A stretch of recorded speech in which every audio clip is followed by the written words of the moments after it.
Indeed. Now joining me now, John DePietro, a New England radio talk show host, Bobby Chacon, a retired FBI special, very special agent, and of course defense attorney, Triple B, Bad Bob Bianchi, all of you here. So let's talk about this. John DePietro, set this up. What is going on? This is the bizarrest of bizarre stories. He's a city councilman. I understand he resigned from his position on the city council, rightfully so. He's posing as a woman. He's posing as a man. He meets her when she's 12 online and then meets her in person at 16. Make sense of this for us, please. You know, Joey, there is no way to make sense of this. First of all, he was considered a rising star, married, nice family, very outgoing, gregarious. And it did raise eyebrows when he suddenly resigned, seemingly out of nowhere. But this, the more you've learned about it, there were different rumors that there was something obviously else going on. I had first heard a rumor months ago that there was something involved with an affair with a young girl. But Joey, this is a different form of predator. And what is so frightening here is that the laws have not caught up to me with this type of crime. This is someone, this goes beyond just a stranger meeting someone online. I mean, for 4 years, he stalked out this young girl. He was 32, she was 12. 4 years. And then after that, it wasn't even enough.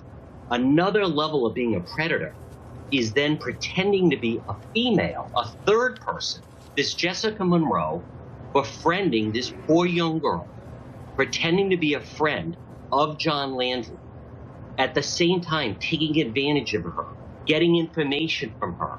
And then basically, if we're to believe this entire plot, which again, the police have done a fantastic job on this, then using this as blackmail to horrify this girl, terrify this girl.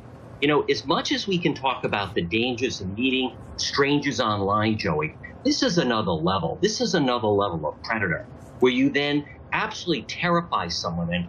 And I'm going to share your secrets with your family, and I'm going to tell your school.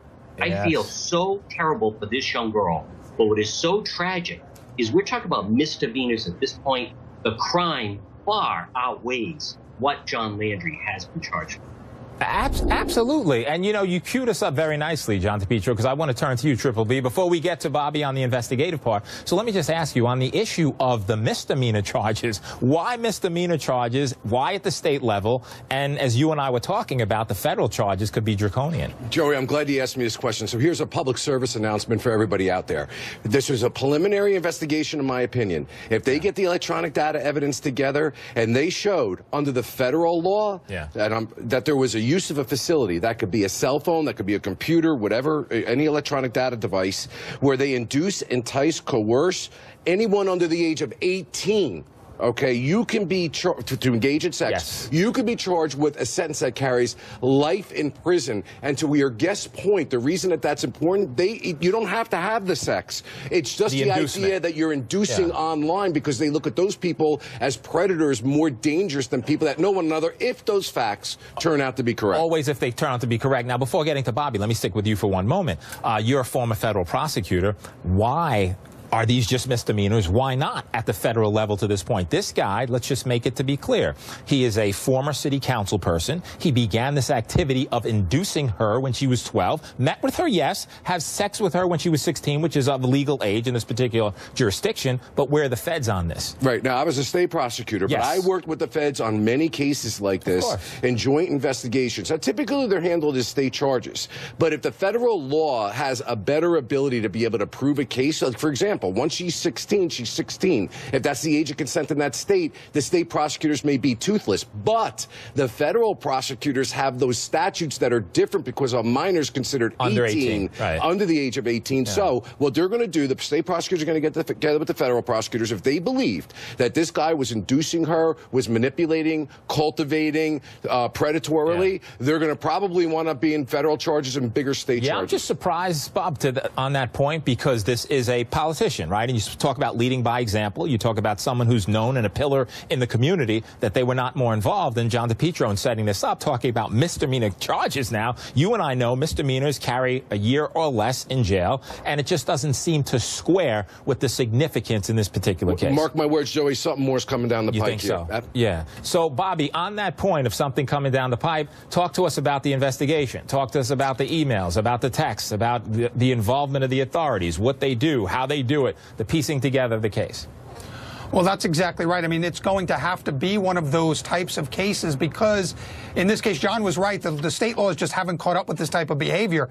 And you have, in a way, because he started grooming this victim very early when she was 12 years old. And Bob was right in some of his terms there. This is pedophilic grooming behavior. For a 32-year-old man to be grooming a 12-year-old girl with the intention that as soon as she turns legal, he's going to start having sex with her. I think that the victim in this case is not... she may not even see herself as a victim. And you see some of her statements that she made to police, as